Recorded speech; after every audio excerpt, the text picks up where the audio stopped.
A teenage couple arrived at a summer lake party filled with friends, music and laughter, but before the night was over, they vanished into the darkness and were never seen again.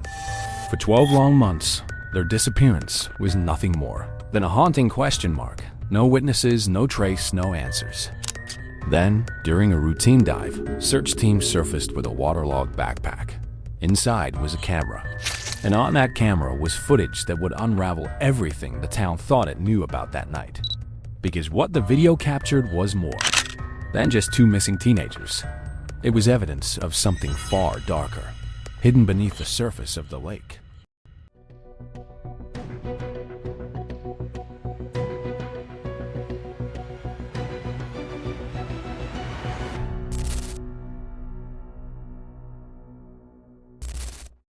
The Miller household was usually filled with noise on summer weekends. The creak of the screen door slamming shut, the hum of the ceiling fan, the sound of Evan's sneakers on the hardwood floor. But on that Sunday morning, the house was silent. His bed remained perfectly made, sheets untouched, the pillow undented. At first, his mother, Karen Miller, didn't think much of it. 17-year-olds slept in late, especially after a Saturday night out. She put on a pot of coffee, opened the curtains, and went about her morning routine. But as the minutes turned into hours, a quiet unease settled into her chest. It wasn't just that Evan hadn't come home. It was that his phone, always in his hand, always buzzing with notifications, went straight to voicemail every time she tried to call. Across town, in a modest two-story house with lavender shutters, Lily's mother, Diane Carter, felt the same gnawing dread. Her daughter's bed was also empty.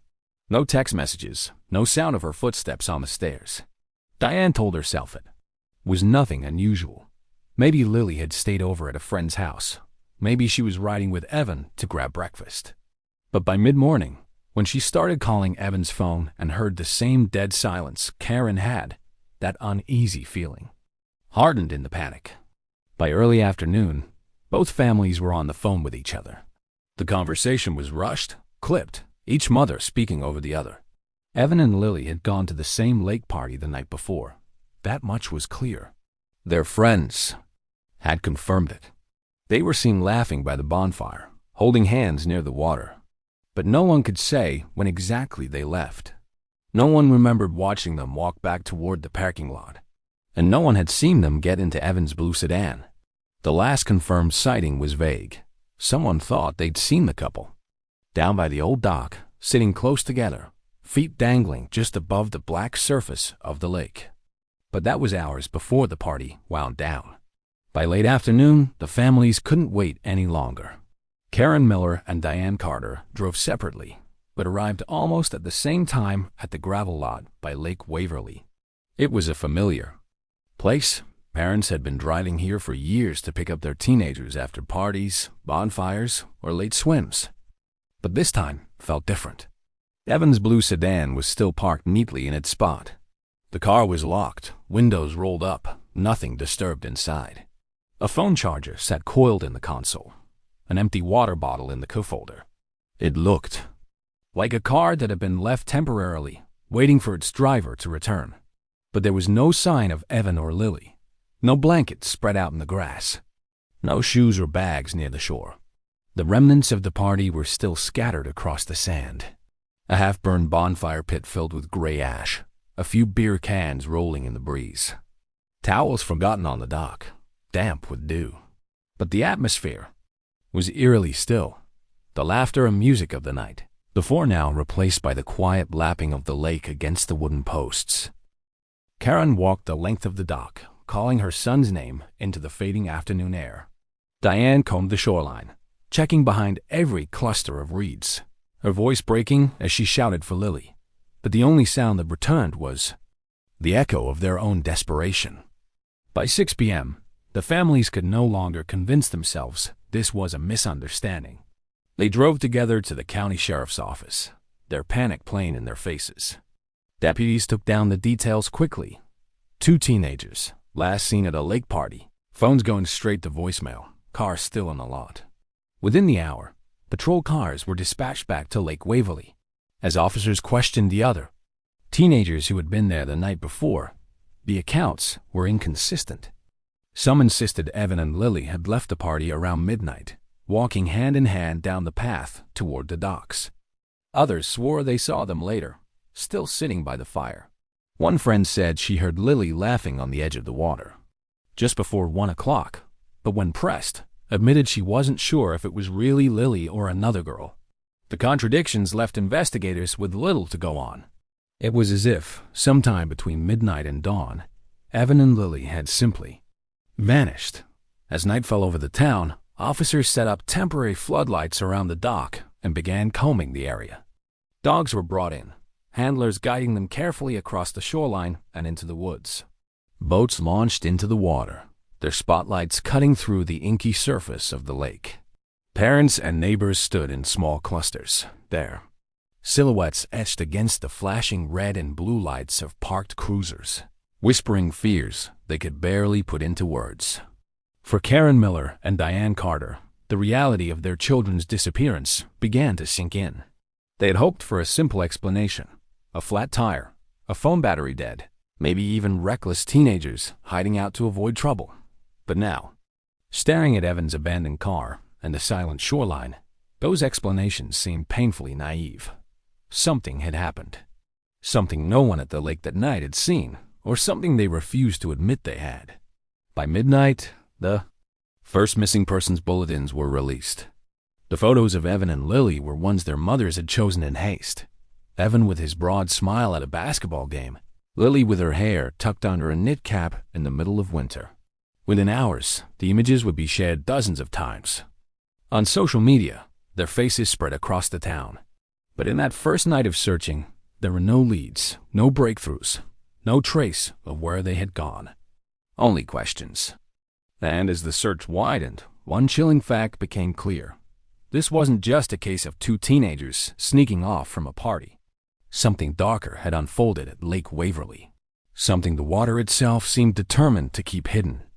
The first 48 hours of any missing persons case are the most critical, and deputies at Lake Waverly knew it. By sunrise on Monday, the lakefront that had only days before been filled with teenagers and music was now crawling with law enforcement. Patrol cars lined the gravel lot. Yellow tape stretched across the dock. Uniformed officers trudged through the sand with clipboards, taking statements from anyone who had been at the party. The once carefree shoreline had transformed into a command post.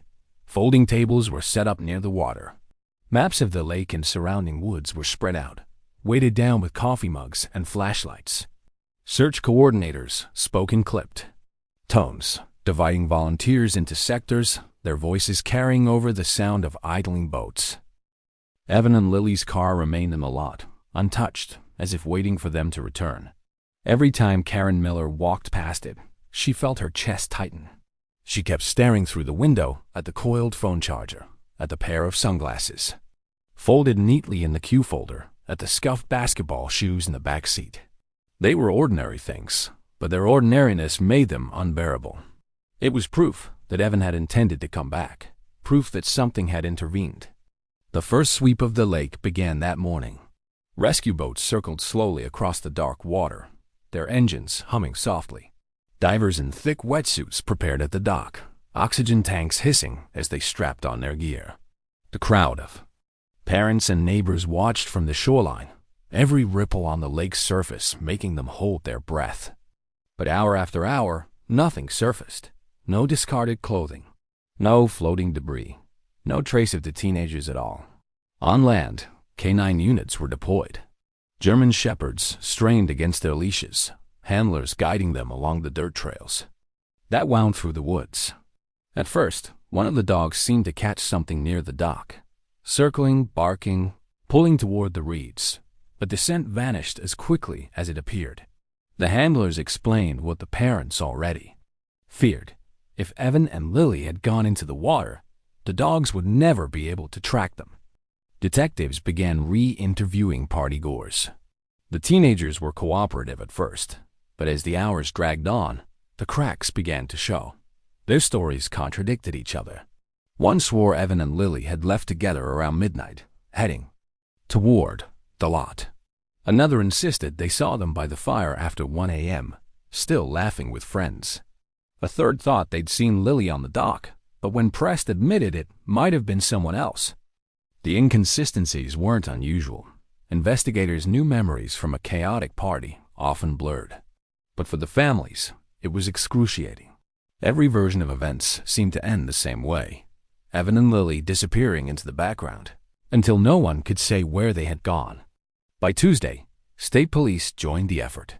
Helicopters buzzed low over the lake, their rotors sending ripples across the water. From above, spotters scanned for disturbed vegetation, overturned boats, or signs of a struggle along the shoreline. Meanwhile, deputies pushed deeper into the woods. The terrain was uneven, thick with brush, the kind of place where footprints vanished within hours. Volunteers came in droves, parents, neighbors, even complete strangers who had seen the story on the news. They walked shoulder to shoulder through the undergrowth, calling the teenagers names, their voices cracking as the day wore on, but the forest gave them nothing. At night, temporary floodlights turned the lakeside into a harsh stage. Investigators worked in shifts, their shadows stretching long against the sand. They found discarded beer cans, cigarette butts, and the charred remnants of the bonfire. But each item belonged to the party at large. None could be tied specifically to Evan or Lily. The search became an exercise in frustration, evidence blurring with ordinary debris. For Karen Miller, the hardest moment came when deputies asked for a recent item of Evan's clothing, something with his scent for the dogs to track. She handed them one of his sweatshirts, still folded in his dresser drawer. Hours later, when the dogs returned empty-pawed, the sweatshirt was handed back to her in a sealed evidence bag. She clutched it against her chest, whispering that it still smelled like him. By midweek, exhaustion set in. Investigators admitted privately that the case was unusual. Most drownings left evidence within hours. Floating objects, disturbed currents, clothing washed ashore, but the lake remained silent. It was as if the water itself had swallowed the couple whole, leaving nothing behind.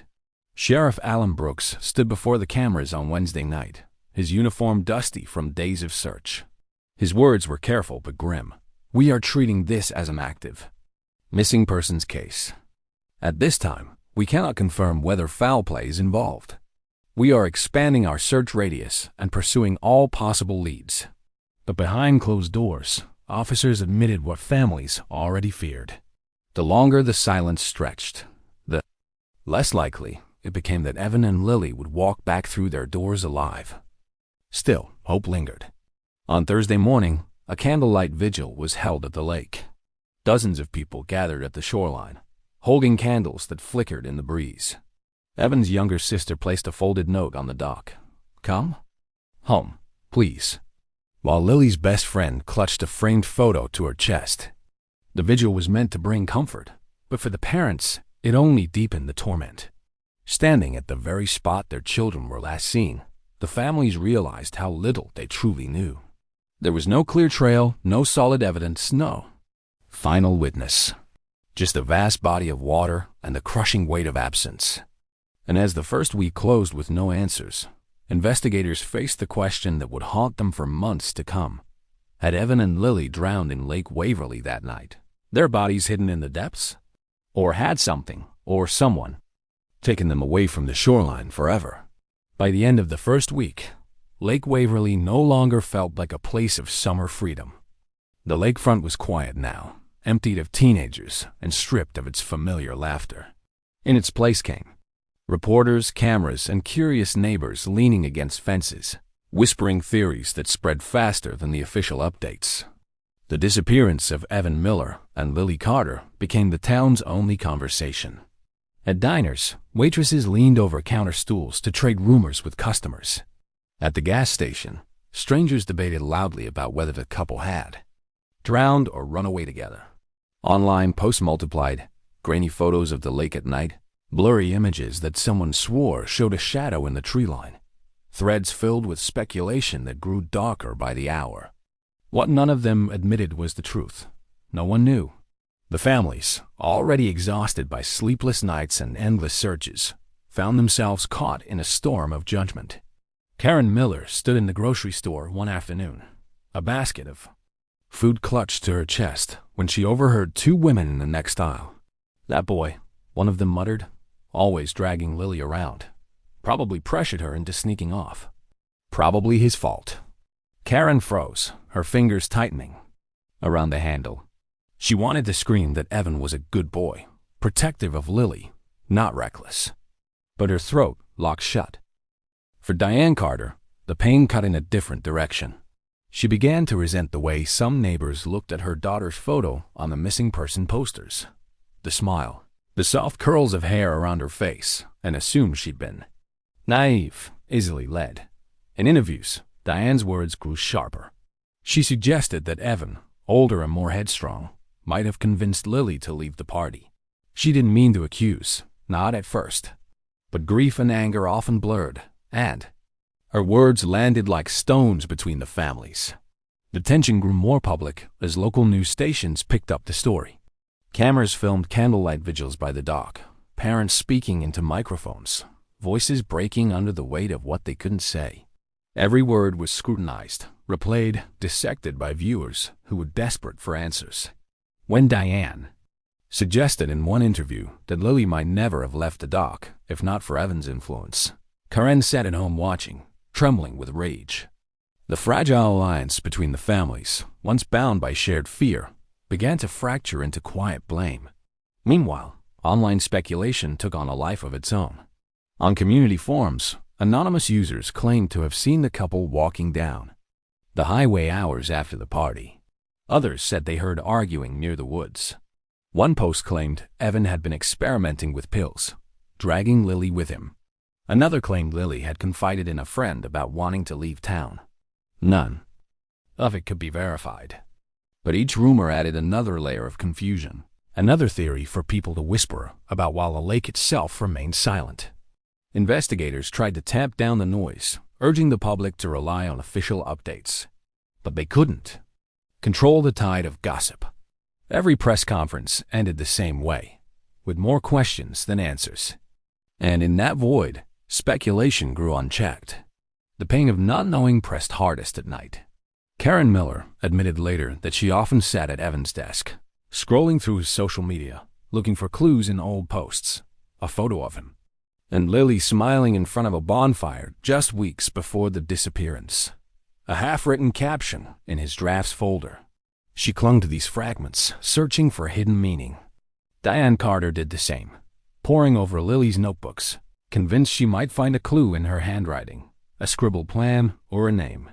But there was nothing. Just the ordinary traces of teenagers who should have come home. The divide between the families widened quietly at first, then publicly. At a town hall meeting called to update residents on the search, Diane stood up and demanded to know why Evan had taken Lily to the far side of the lake that night. She trusted him, she said, her voice trembling. And now she's gone.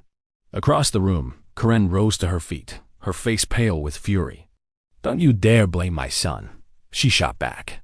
He would never hurt her. He loved her. The room fell silent, the crowd shifting uncomfortably as the mother's grief spilled into anger before their neighbors. For the rest of the town, the case became more than just a tragedy. It became a mirror for their fears, their judgments, and their secrets. Parents tightened curfews, suspicious of every late-night gathering.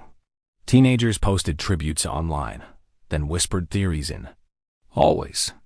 Reporters compared the disappearance to older unsolved cases in nearby counties, stoking speculation that Lake Waverly might be part of something larger, something sinister. And all the while, the lake lay quiet, its surface smooth and unyielding, as if mocking the chaos unraveling around it. For the Millers and the Carters, each passing day brought them no closer to answers. Instead, it pulled them further apart, their grief sharpened into blame, their hope fraying under the weight of rumors. And so, as the first month passed without a trace of Evan or Lily, the investigation slowed. Search parties grew smaller. Media coverage waned, but the whispers never stopped. Everyone had a theory. No one had the truth. Autumn came quickly to Lake Waverly. The bonfire ashes from that night were long washed away by rain, but the fear lingered like smoke in the air. As leaves turned from green to brittle gold, the posters bearing Evan and Lily's faces faded. In the sunlight, curling at the edges on telephone poles and store windows. Each photo, once fresh with color, became worn and weathered, a silent reminder that time was moving forward while answers refused to surface. The search effort, so urgent, in the early weeks, slowed under the weight of exhaustion. Deputies still checked leads, but each new tip fizzled into nothing. A reported sighting in a neighboring county, a rumor they had been seen boarding a bus, whispers of an argument overheard on the docks. Every claim was investigated. Every claim collapsed. By winter, the lake froze over. Snow buried the shoreline in silence. The wooden dock jutted out over the ice like a skeletal finger, pointing to nowhere. Parents who once crowded the lakeside with candles now drove past with eyes averted. The story had slipped from the headlines, replaced by newer tragedies. But for the Millers and the Carters, the silence was unbearable. Karen Miller described that winter as a blur of half-lived days. She returned to work at the small insurance office downtown, her desk neat, her posture rigid, but her mind always circling the same void. She would glance at her phone every few minutes, irrationally, waiting for Evan's name to light the screen. At night, she often found herself wandering into his room, sitting at his desk, staring at the posters of basketball players still taped to the wall. She told friends she could still hear his laughter echoing faintly in the house, like a sound. She wasn't supposed to forget. Diane Carter carried her grief differently. She filled her evenings with small rituals, watering Lily's potted plants, folding and refolding her clothes, rereading old notebooks. She began keeping her daughter's bedroom door closed, as if sealing the space might preserve it. I was afraid, she admitted later, that if I opened the door too often, the smell of her shampoo would disappear. Both women clung to their routines because the alternative was too heavy. Without answers, the mind invents them. Spring returned, and with it, the thaw. The lake softened again, its surface rippling under April rains. Investigators attempted another round of searches, launching boats and dragging sonar across the deeper channels. But once again, the water revealed nothing. No bodies, no debris, no trace of two teenagers who had vanished in plain sight. For the wider community, the mystery settled into legend. Parents warned their children about staying out late, pointing to the missing posters as a cautionary tale. Teenagers told ghost stories about seeing figures on the dock at night, convincing each other that Evan and Lily still haunted the shoreline. The whispers grew, reshaping the tragedy into folklore, but beneath it all was the same unanswerable question. What had really happened? By summer, nearly a year had passed. The anniversary approached like a wound that refused to close.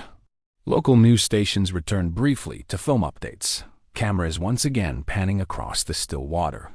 The sheriff's office issued the same careful statement.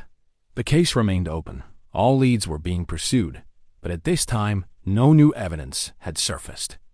It was a message that brought no comfort, only the bitter taste of stasis. For Karen, the year had ground her down into exhaustion. She confessed that she no longer dreamed of her son. The dreams had stopped, leaving only empty nights.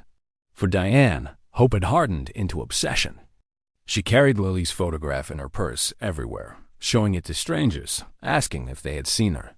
I couldn't accept that she was gone, she said later, because there was nothing to prove it, nothing to hold, nothing to bury. The silence stretched endlessly, broken only by anniversaries and reminders. On the first warm weekend of the summer, other teenagers gathered at the lake again, trying to reclaim the space. But when dusk fell and the bonfire flames rose, the shadow of that night lingered too heavily. One by one, they left early, unable to shake the feeling that something was still out there in the water, unseen but waiting. The case had grown cold. Files sat untouched on desks. Phone numbers of witnesses faded from detectives' memories. But the lake remained unchanged, dark, wide, and silent. It was in that silence, a full year later, that the first new piece of evidence would finally break free from its hiding place. And it would change everything the town thought it knew about what had happened on that summer night. It was almost exactly 1 year since Evan Miller and Lily Carter vanished into the night. The lake was once again buzzing with swimmers and fishermen, as though the silence of the past year had been swallowed whole by summer. Tourists rented paddleboards, children splashed along the shallows, and boat motors hummed across the open water. On the surface, Lake Waverly had returned to normal, but beneath the surface, the water still held its secrets. In July, the county contracted a team of divers to conduct a routine safety inspection of the lake. It wasn't for the investigation. It wasn't even for Evan and Lily. It was part of the county's seasonal upkeep, ensuring the populace. Swimming coves and boating lanes were free from hazards before the peak of tourist season. Broken branches, tangled nets, even discarded beer cans. The divers were used to finding junk. Their work was slow and methodical, rarely dramatic. On that particular afternoon, the water was calm, sunlight flickering across the ripples as the divers prepared their gear. They checked their regulators, tightened straps, and slid backward into the water with quiet splashes. To anyone watching from shore, it was just another maintenance job. But 40 minutes later, one of the divers surfaced abruptly, signaling to the boat crew with a sharp wave. In his gloved hand, he held something tangled with lake weed and coated in silt. At first, it looked like debris, just another scrap left behind by careless campers. But when he pulled it onto the deck of the boat, its shape became clear. It was a backpack. The fabric was waterlogged, the zippers corroded, the straps twisted and frayed. Mud and algae clung to its seams. It had been under the surface for months, perhaps longer, preserved in the cold depths. The divers carefully unzipped the main compartment, expecting sodden clothes or maybe a rusted thermos. Instead, they found something that made the deck of the boat fall silent.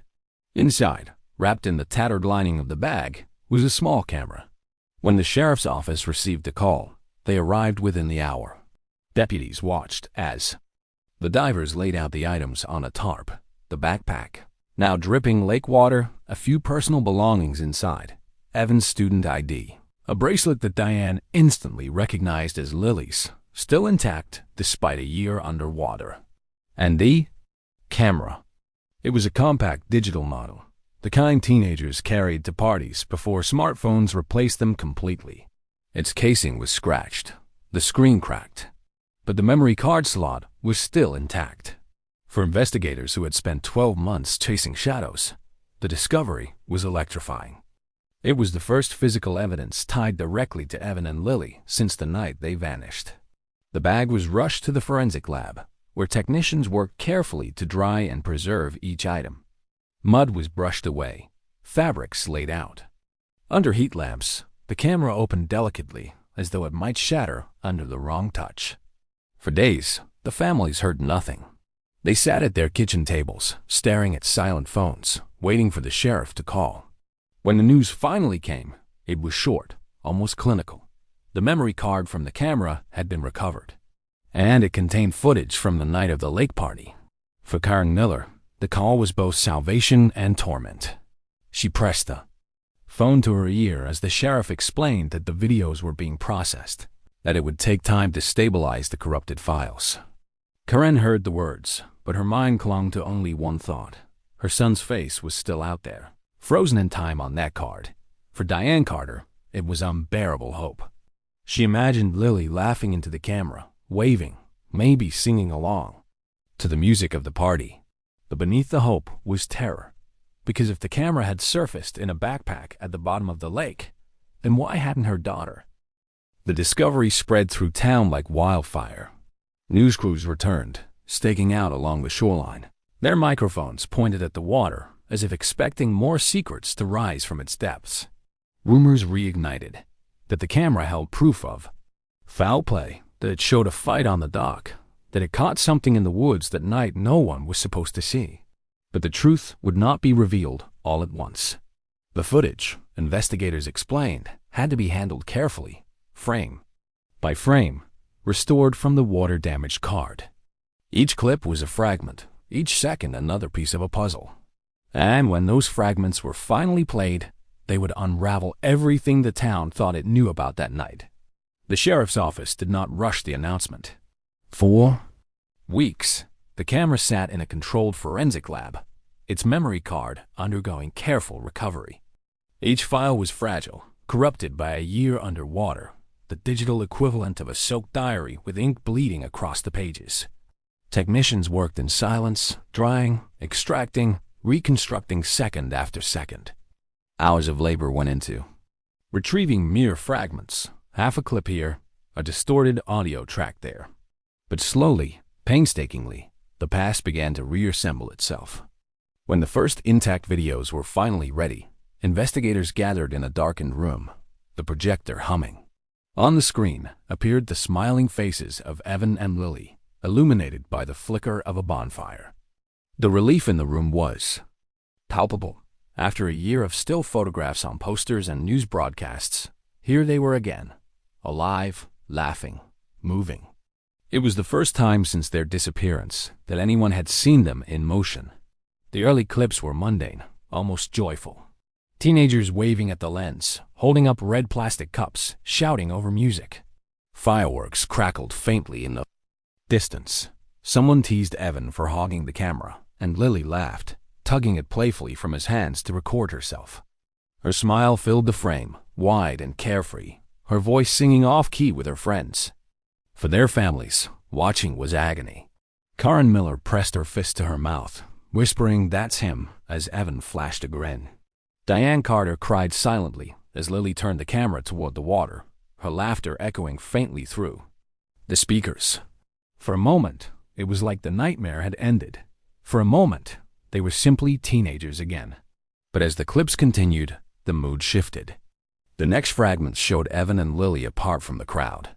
The background noise of the party had faded. No more shouting friends, no more laughter spilling into the night. Instead, the frame caught them sitting together in a small rowboat. The firelight distant, barely visible as a faint glow on the horizon. The footage was shaky, handheld. Lily aimed the camera at Evan as he whispered something too soft to catch. He kept glancing over his shoulder toward the tree line, his posture tense, his smile fading. Lily adjusted the lens, focusing on the shoreline, and there, faintly in the distance, were lights. Not bonfire sparks, not flashlights held by kids stumbling home. These lights moved differently, deliberate beams sweeping methodically through the darkness, as if searching for something. The families leaned forward as investigators paused the footage. Frame by frame, the beams cut across the screen, weaving between the trees. The final recovered clip was short, no more than 30 seconds. But it was the one that haunted everyone who saw it. At the start, Evan's voice was clear. "Who is that?" he called, his tone sharp, unsettled. The camera jolted as Lily turned it toward the water. A sudden burst of light, brighter, closer, filled the frame, sweeping across the boat. The footage became chaos.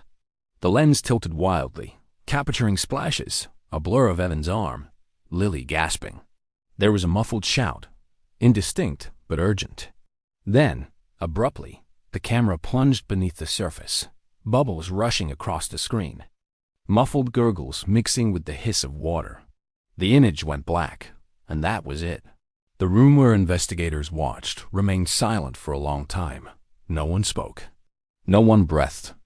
It was as though the air itself had thickened, heavy with the weight of what had just been seen. When the footage was finally shown to the families, the reactions were raw. Karen clutched the edge of the table, whispering her son's name over and over, as though saying it aloud might pull him back. Diane covered her face, unable to watch the final seconds, her sobs filling the room. It wasn't just the loss. It was the mystery within the footage. The lights that didn't belong, the sudden burst of chaos, the abrupt end with no explanation. The camera had answered nothing. It had only deepened the darkness. When news of the footage leaked to the press, the town erupted once more. Headlines screamed of terrifying camera footage found and mystery lights at Lake Waverly. Online forums exploded with theories that Evan and Lily had stumbled onto criminals operating by the lake, that they'd been followed, that something far more sinister than an accident had unfolded in the water that night. For the investigators, The footage was both blessing and curse. It confirmed that Evan and Lily had not simply walked away from the party, nor had they drowned. Quietly, something had happened. Something violent, something deliberate. But without context, without the missing seconds after the camera fell, it was impossible to know what. The only certainty was this: what the camera captured was more than just two missing teenagers. It was evidence of something darker, hidden in the shadows of Lake Waverly. And for the families, that knowledge was both unbearable and inescapable. The footage from the recovered camera spread through town like wildfire. Investigators hadn't wanted the details released, but in a small community, secrets traveled quickly. By the end of the week, nearly everyone had heard some version of it. That the last video showed Evan and Lily whispering in a boat, that strange lights swept across the trees, and that the footage ended in chaos before cutting to black. But what the footage meant was another matter entirely. And it was here, in the absence of clear answers, that division began to grow. Some in the community latched immediately onto the accident theory. They argued that the teenagers, nervous and perhaps emboldened by alcohol or peer pressure, had taken the boat out at night without life jackets. The strange lights, they claimed, could have been other kids with flashlights searching the shoreline or playing pranks. In this version of the story, Evan and Lily panicked when a light startled them. The boat tipped, and the camera slipped into the water as they drowned in the dark. To those who believe this, the tragedy was terrible, but explainable. The result of teenage recklessness in a place that had seen its share of accidents before. Parents clung to this theory because it was easier, safer, something they could warn their own children about. Don't drink. Don't go boating after dark. Others rejected this explanation outright, convinced that what the footage showed was foul play. They pointed to the deliberate way the lights moved, not the unsteady bob of a teenager's flashlight, but something controlled, sweeping the shoreline with intent. To them, this was no accident. Evan and Lily had stumbled into something bigger that night, something hidden at the lake, and the footage captured the moment it found them. This camp of thought was louder, more insistent. On online forums, posters speculated endlessly about what had been happening in the woods. Drug deals, smuggling routes, strangers using the lake for things no one wanted to imagine.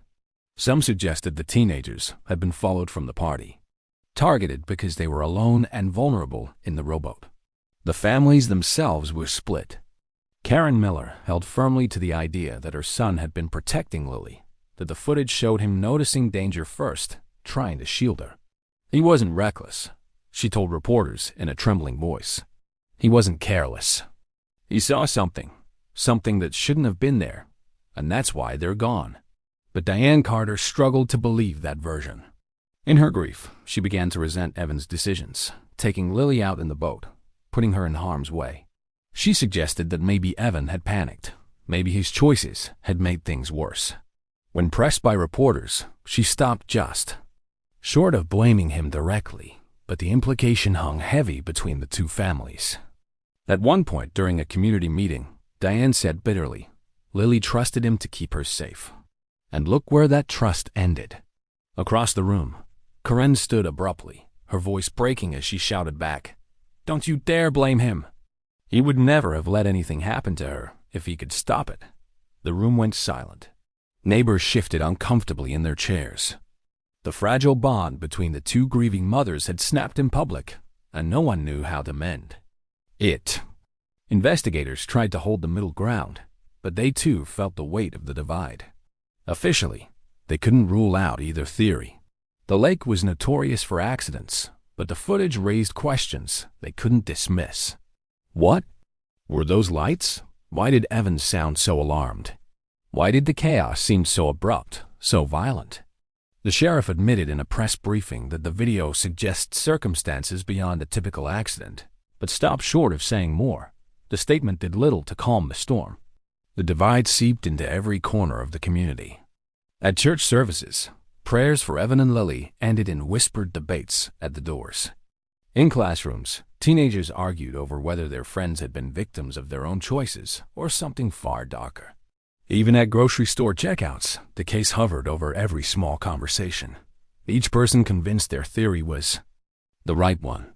And with each passing day, the debate grew sharper, louder, and more bitter. For the families, it was unbearable. Karen retreated further into herself, avoiding neighbors who might question her son's character. Diane poured her grief into interviews, speaking of Lily's kindness, her innocence, her dreams, subtly contrasting them with Evan's decisions. What began as a shared tragedy had become a fracture, and the crack widened with every rumor, every headline, every whisper. Theories had become weapons, and the case itself had become a battleground. By late summer, nearly everyone had chosen a side. Accident, foul play, reckless, protective, innocent, guilty. But beneath the arguments, one thing remained true. No matter how many theories filled the air, no one had answers. The only thing certain was that Evan and Lily were still gone. And the lake, wide, silent, and indifferent, still held its secrets just out of reach. The release of the footage changed everything for investigators.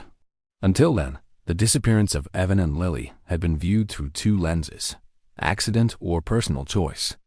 But now, with the camera's final seconds hinting at something else, at deliberate beams of light sweeping across the shore, detectives knew they had to widen their scope. The lake itself had been combed over and over in the first weeks of the disappearance, but the woods that stretched out behind it remained vast, untamed, and filled with places that hadn't been touched in decades. The deeper you went, the more the wilderness seemed to swallow itself. Old cabins, long abandoned, sat rotting among the trees. Forgotten trails wound through gullies and thickets, leading nowhere. It was a place where people could disappear and where things could be hidden. In late August, just weeks after the camera footage was recovered, investigators launched a new phase of the search. This time, their focus wasn't just the shoreline or the water. It was the fringe areas of the lake, the places teenagers never ventured, the places that didn't appear on campground brochures. Teams hiked into the woods with GPS units, marking off grid sections one by one. The air was thick with the smell of pine and damp soil. Insects hummed. Volunteers trudged through knee-high underbrush, sweat dripping as they scanned for anything out of place: a shoe, a torn piece of clothing, disturbed ground. Most of the time, they found nothing. But after nearly a week of searching, one team stumbled across something that made them stop cold. About half a mile from the far dock, hidden along a deer path almost entirely overgrown, they came across a small, weather-beaten cabin. It looked abandoned at first glance. The roof sagged under years of rot. The shutters hung askew, moss climbed the wooden planks. But the closer they got, the more unsettling details they noticed. The cabin wasn't as forgotten as it seemed. Fresh cigarette butts littered the porch. Empty beer cans sat in a neat row against the wall. A trail of boot prints pressed into the damp earth, recent enough to still hold shape. And inside, when investigators carefully pushed open the creaking door, they found more. The air was stale and sour, carrying the acrid sting of smoke and mildew. Dust hung in the beams of their flashlights. The single room was sparse, a broken cot in one corner, a rusted stove in another, but scattered across the floor were items that didn't belong to abandonment. A crumpled snack wrapper, a plastic water bottle, a cigarette lighter. It looked like someone had been using the cabin as a hideout. Detectives bagged everything, photographing the layout of the room, noting the footprints and scuff marks on the floorboards. They couldn't say for certain that it was connected to Evan and Lily. Nothing inside bore their names. But the timing, so close to the night of their disappearance, was impossible to ignore. When news of the cabin surfaced, the town erupted again. Some said it was proof of foul play, that strangers had been lurking in the woods the night of the party. Others insisted it was unrelated, just vagrants or hunters using an old structure. But the discovery reignited fear. For Karen Miller, it was confirmation of what she had always believed. Evan hadn't been reckless, hadn't caused Lily harm. Something had intruded on them. That cabin proves it, she told reporters, her voice breaking. There was someone else out there. For Diane Carter, the discovery only sharpened her torment. If there had been strangers in the woods, Then Lily's disappearance wasn't just a tragic accident. It was something deliberate, something violent. And that thought was worse than any theory she had clung to before. Investigators pressed further, widening their search beyond the cabin. In the soft mud near an overgrown logging road, a deputy noticed faint impressions preserved under the shade of an overhanging tree. They called in forensic specialists, who knelt carefully, brushing away debris with gloved hands. Slowly, the pattern revealed itself. Tire tracks. But these weren't ordinary car tires. The tread was unusual, narrower than a truck, deeper than an ATV. It looked almost like a specialized off-road vehicle, something built to handle terrain. Most vehicles couldn't. The discovery unsettled detectives. The party had been large, but no one reported vehicles like that. These tracks suggested the presence of someone else, someone who had come into the woods by a road that hadn't been used in years. Theories multiplied. Was it smugglers using the lake as a drop site? Hunters trespassing where they shouldn't? Or something far darker? For investigators, the implications were chilling. The cabin, the cigarette butts, the tire tracks, all of it pointed to outsiders being at the lake that night. If Evan and Lily had drifted too close, if they had seen something they weren't supposed to see, it could explain the sudden chaos in the footage. The discovery didn't bring answers. It brought more questions. And with those questions, the story of two missing teenagers grew into something larger, the shadow of other people, other forces, hidden in the woods around Lake Waverly. The discovery of the abandoned cabin and the unusual tire tracks changed the tone of the investigation. Up until then, the case had revolved around the teenagers themselves, their decisions, their mistakes, their secrets. But the cabin hinted at something else, the presence of outsiders.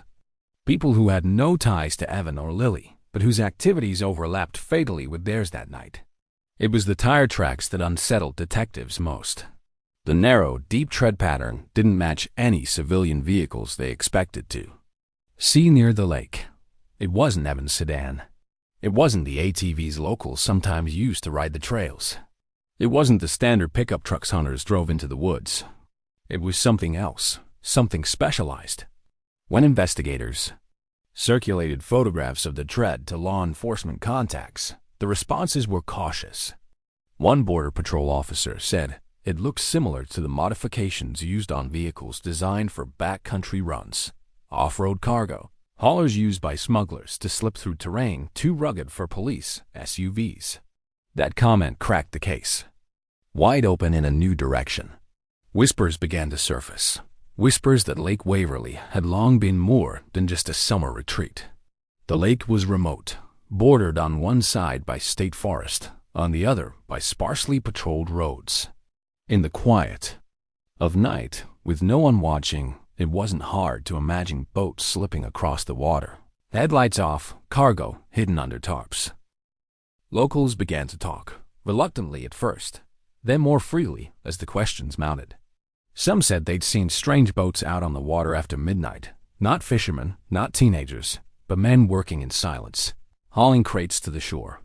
Others recalled spotting trucks parked on the old logging roads at odd hours, engines idling, headlights briefly flaring before disappearing into the dark. None of it had seemed suspicious at the time. People in small towns learned not to ask too many questions. But now, with Evan and Lily gone, those stories resurfaced with chilling clarity. For detectives, the theory was becoming unavoidable that Evan and Lily had taken the rowboat out that night and accidentally crossed paths with people who had something to hide. The beams of light captured on the camera, steady, deliberate, sweeping back and forth, now looked less like curious campers and more like lookouts, scanning the shoreline for anyone nearby.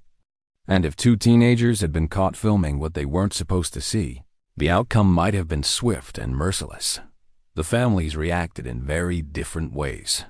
For Karen Miller, the idea that her son had died not because of recklessness, but because of criminal activity was strangely validating, even as it broke her. He didn't put her in danger, she insisted. They were taken. They saw something they weren't supposed to see. That's why they're gone. Her words were bitter, but resolute. For Diane Carter, it was worse. Accepting that Lily had been targeted meant accepting that she might have been alive after the footage ended, that strangers might have taken her away. That possibility was almost unbearable because it meant the story didn't end with an accident in the water. It meant there were missing pieces no one wanted to uncover.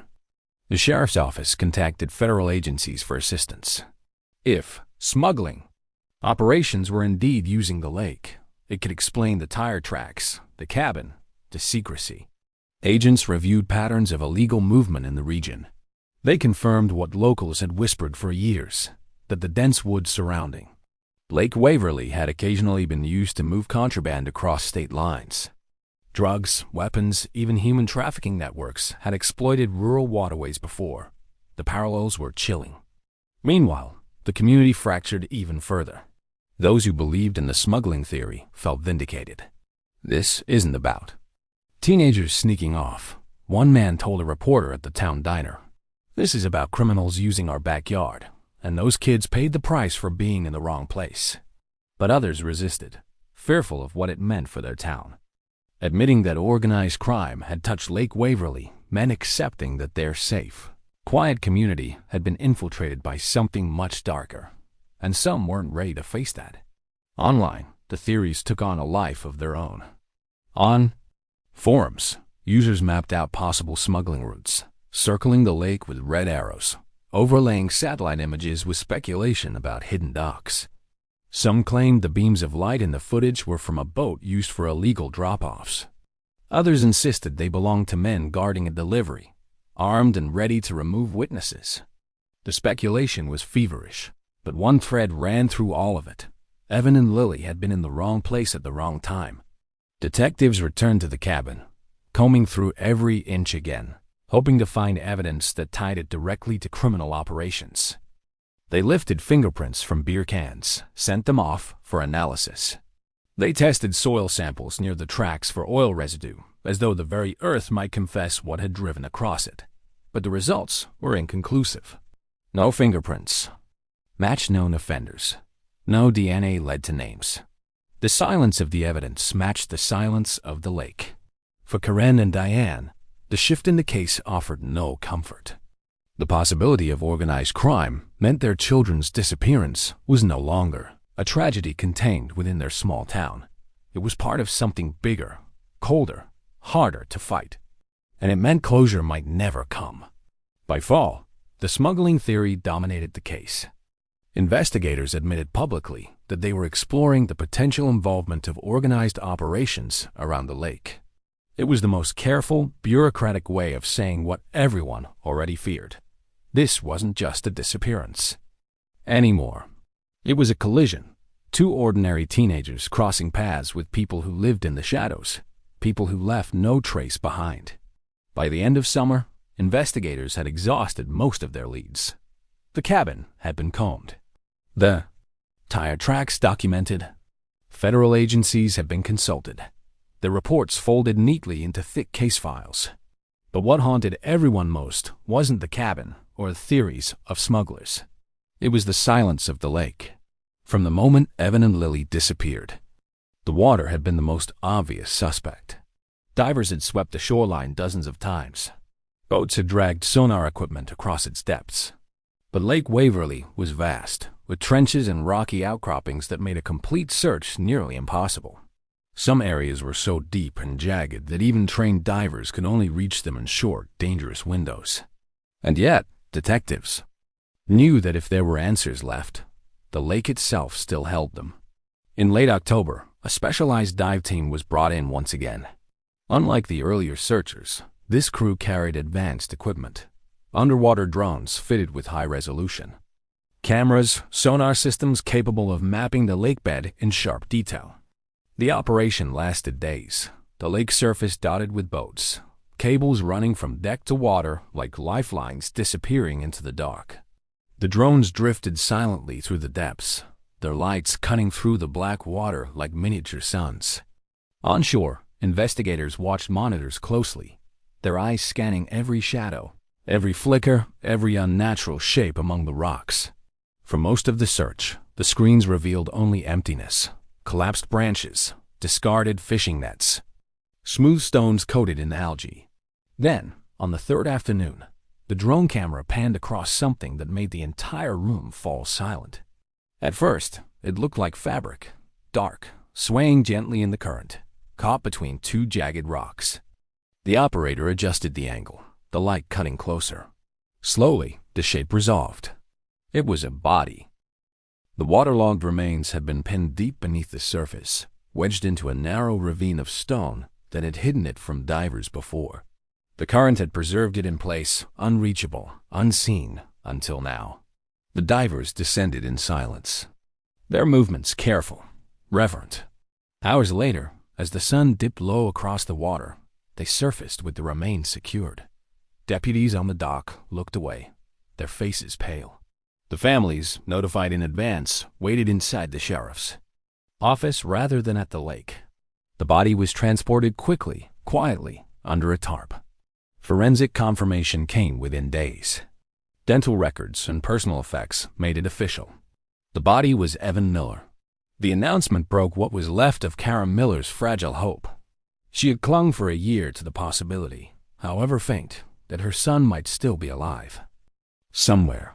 Seeing his face on the recovered footage had almost convinced her he could still walk back through her door. But the call ended that hope. Her boy was gone. Investigators told her that the cause of death was not drowning. Evan had suffered blunt force trauma to the skull, consistent with a violent blow before his body entered the water. It wasn't an accident. It wasn't recklessness. It was homicide. The town reeled at the news. Candlelight vigils returned to the lake, hundreds gathering on the shore to lay flowers, their faces reflected in the water's dark surface. For many, Evan's recovery was a grim confirmation that foul play had always been the answer. For others, it deepened the mystery. If his body had been hidden, what did that mean for Lily? The Millers buried Evan in early November. The funeral home overflowed, teenagers in dress shirts and ill-fitting ties sitting shoulder to shoulder with parents who couldn't meet Karen's eyes. His sister clutched a photo to her chest, whispering through tears that she still expected him to knock on her bedroom door. Karen stood by the casket, her hand resting on the wood, repeating the same words she had spoken since the night he vanished. He would never have left her. He would never have left Lily. For Diane Carter, the discovery offered no closure. If anything, it opened a wound that bled wider. Because now, the question wasn't just where Evan had been found. It was where Lily wasn't. The divers had searched the same trench where Evan's body was wedged. They had swept nearby ravines, scoured the surrounding bedrock. But Lily's body was nowhere. Not in the rocks, not in the silt, not in the current. The absence was deafening. Diane refused to believe her daughter's story ended in the water. She convinced herself that Lily might have been taken after the chaos on the boat, that someone had pulled her ashore while Evan was struck down. If he was found there, she told investigators, then she isn't. She's somewhere else. It was hope, desperate and fragile, but it kept her standing. Investigators faced their own torment. Evan's body provided confirmation of foul play, but not explanation. Who had struck him? Why had his body been left in the lake while Lily's was missing? Was she taken as a witness, or had she suffered a different fate entirely? Theories multiplied, each darker than the last. But without Lily, without her body or her voice, none could be proven. The story of Evan's recovery marked a turning point for Lake Waverly. No longer could anyone argue that the disappearance was an accident or a teenage escapade gone wrong. It was homicide. It was violence. And it was something the community had never expected to face at the edge of their quiet lake. For Karen, the funeral was the end of hope. For Diane, it was the beginning of a different nightmare, the torment of not knowing. And for the investigators, the recovery of Evan Miller was not the closing of a case, but the grim reminder that the truth was only half revealed. Because while the lake had surrendered one secret, it still held another. The recovery of Evan Miller's body should have brought closure. Instead, it widened the hole at the center of the case. His remains, pulled from the rocky depths of Lake Waverly, proved what many already feared. This was no accident. Someone had struck him down. But the absence of Lily Carter told an even more disturbing story. When divers resurfaced with Evan, Diane Carter stood in the sheriff's office with trembling hands, braced for the words she dreaded. But they didn't come. "It's only Evan," the sheriff said softly, his voice carrying the weight of what he couldn't promise. "There's no sign of Lily." Diane collapsed into a chair, her knuckles white as she clutched her daughter's photo. She had prepared herself for the possibility of burying Lily. What she hadn't prepared for was nothing at all. No body, no trace, no answer. Investigators spent weeks combing the lake again. The drones were redeployed, divers tracing every trench, every outcropping. Sonar equipment hummed across the water day after day, mapping the bottom inch by inch. Boats drifted slowly, their motors barely above idle, as officers stared into the depths as if sheer willpower might reveal her. But nothing surfaced. The woods were searched again. Teams retraced the path to the abandoned cabin, scoured the logging roads where tire tracks had been found, hiked miles of overgrown trails. They cut through brush, overturned stones, sifted through soil. At times, they thought they had something. A piece of fabric caught on a branch, a shoe print half sunk into mud, but each lead collapsed under scrutiny. None of it belonged to Lily. It was as though she had simply evaporated after that. Final chaotic clip on the camera. For Diane, the silence was unbearable. She began making late-night drives to the lake, sitting alone in her car, staring out over the black surface of the water. She would whisper her daughter's name, as though Lily might still rise out of the mist, walk barefoot back across the dock. Neighbors saw her parked there at dawn, her headlights dim, her silhouette unmoving behind the windshield. Karen Miller sometimes joined her. Despite the fracture between the families, grief occasionally pushed them together. They sat in silence, side by side, one clutching a son's photo, the other holding a daughter's scarf. There were no words left to bridge the gulf between them. Theories multiplied once more. Some believed Lily had drowned in another part of the lake, her body lodged in a place even the sonar couldn't reach. Others whispered darker possibilities, that she had been taken alive. The lights in the footage, the organized smuggling, whispers, the specialized tire tracks, all of it pointed towards something deliberate.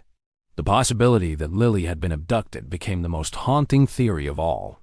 If Evan had been struck down because he resisted, what if Lily had been spared, not out of mercy, but for a purpose no one wanted to imagine? The press seized on this angle. Headlines screamed about the missing girl of Lake Waverly, framing Lily as both a victim and a lingering question mark. Reporters camped outside Diane's house, cameras aimed at her door. She rarely answered. Retreating further into herself, her days filled with silence broken only by the sound of the phone she wished would ring. Every time an unknown number appeared on the caller ID, her heart leapt. Maybe it was Lily. Maybe she had escaped. Maybe, against all odds, her daughter was out there, waiting to be found. But the calls were always salesmen, wrong numbers, or silence. Investigators tried to follow the smuggling lead more aggressively, but the trail was thin. They met with Border Patrol, reviewed intelligence on cross-state trafficking, examined patterns of movement around the time of the disappearance. Some reports hinted at unusual activity on waterways nearby, but none of it could be tied directly to Lily. The case files grew thicker, but the evidence remained the same. A dead boy, a missing girl, and a camera that ended in chaos. For the sheriff's department, the weight of failure was crushing. "You never want to tell a mother that you can't find her child," one deputy admitted later. But that's what it came down to. We had nothing left to give her. The town, too, felt the weight of Lily's absence. At vigils, her name was spoken more often than Evan's, because she was the one who might still be alive. Flyers with her photo remained taped to windows long after Evan's funeral, her smile staring out from faded paper, asking a question no one could answer. Where's Lily? Teenagers whispered stories at night, daring each other to walk the dock. Where she was last seen. Some swore they had heard her laughter in the wind. Others claimed her reflection could be seen in the water under the moon. In grief, the town had turned her into something between a legend and a ghost. But for Diane Carter, Lily was not a ghost. She was her daughter. Her absence was not folklore. It was a wound that would never heal. Months passed. Seasons shifted again. But Lily's place at the dinner table remained empty. Her clothes still hung in her closet, her voice still absent from every room. The sheriff's office kept the case open, but the unspoken truth settled over the town like a fog. Lily Carter might never be found. And in that absence, the story of Lake Waverly remained unfinished. One body in the depths. One girl is still missing. One night of footage that ended in terror. The water had given up half of its secret, but the rest it seemed determined to keep. Today, Lake Waverly looks no different from any other lake in the state. In summer, fishermen launch their boats. At dawn, their motors buzzing faintly as they disappear into the mist. Families spread blankets along the sandy shore, children running in and out of the shallows. Tourists paddle across the surface on rented kayaks, dipping their oars into the glassy water, oblivious to what lies beneath. To the casual visitor, it is peaceful, idyllic, the kind of place where memories are made and time slows down. But to the people who live here, the water carries a weight it never did before. Every ripple, every shifting shadow, feels like a reminder of what the lake has already taken. The disappearance of Evan Miller and Lily Carter is no longer just a case file in a sheriff's office. It is a wound carved into the heart of the community. A story parents tell their children when they beg to stay out late. A caution whispered around campfires when laughter fades and silence creeps in. It is a reminder that even in the most familiar places, darkness can wait just out of sight. For Karen Miller, the grief is a quiet one. She still drives past the basketball courts where Evan once played, slowing her car to watch the boys running. Up and down the asphalt, their sneakers squeaking in the same rhythm her sons once did. She keeps his sweatshirt folded at the end of her bed, worn soft from nights of clutching it in the dark. She speaks less now, but when she does, her words are steady. He loved her. He would never have left her. Whatever happened, he tried to protect her. For Diane Carter, the grief is sharper, restless, unresolved. Her daughter has no grave to visit, no marker etched with her name. Instead, Diane keeps Lily alive in ritual, watering her plants, dusting the framed photos on the mantel, placing fresh flowers at the dock where she was last seen. She clings to hope even as months stretch into years. Because without proof, without a body, hope is all she has left. The town itself has changed in quiet ways. Fewer teenagers gather at the lake after dark. The cabins stand emptier, the bonfires burn shorter. The water that once symbolized freedom now feels haunted, a place where a light disappears and silence lingers too long. Some say the story has become folklore, a modern ghost tale carried by whispers, that on moonless nights, if you stand at the end of the dock, you can hear the faint sound of laughter across the water, cut short by silence. Others claim the reflection of two figures sometimes appears just beneath the surface. One boy, one girl. Watching, waiting. But for the families, there is nothing mythical about it. Their children are not legends. They are not shadows. They were real, and they are gone. The sheriff's office keeps the case open. Files sit neatly stacked. Photographs pinned to corkboards, red string tracing paths across maps of the lake. Each thread points to the same unanswered questions. Who struck Evan down? Where did Lily go after the chaos in the boat? And what, or who, was moving through the woods that night with flashlights sweeping deliberately across the trees? No one knows if those questions will ever be answered. The evidence has been sifted, the ground combed, the lake mapped. And yet the silence persists. Perhaps the truth lies buried in places the water refuses to reveal. Perhaps it walked away. That night, carried off in the footsteps of people who never planned to be seen. For the rest of the world, Evan and Lily are names on a headline, faces in faded photographs. But for those who knew them, they remain more than that. A boy with a quick smile, a girl with laughter in her eyes. Two teenagers who should have grown older, who should have walked back into their homes, who should have lived out lives filled with the ordinary joys of adulthood. Instead, their story is frozen in time, captured forever in the final seconds of a camera that slipped into The water. The surface of Lake Waverly ripples endlessly, a mirror that gives nothing back. Every summer, swimmers dive into its depths, unaware of the secrets it keeps. Every fall, leaves scatter across the water, drifting briefly before sinking into silence. The seasons move forward. The mystery remains. The lake does not explain. It does not confess. It simply waits, vast and unmoved, keeping its secrets in the dark.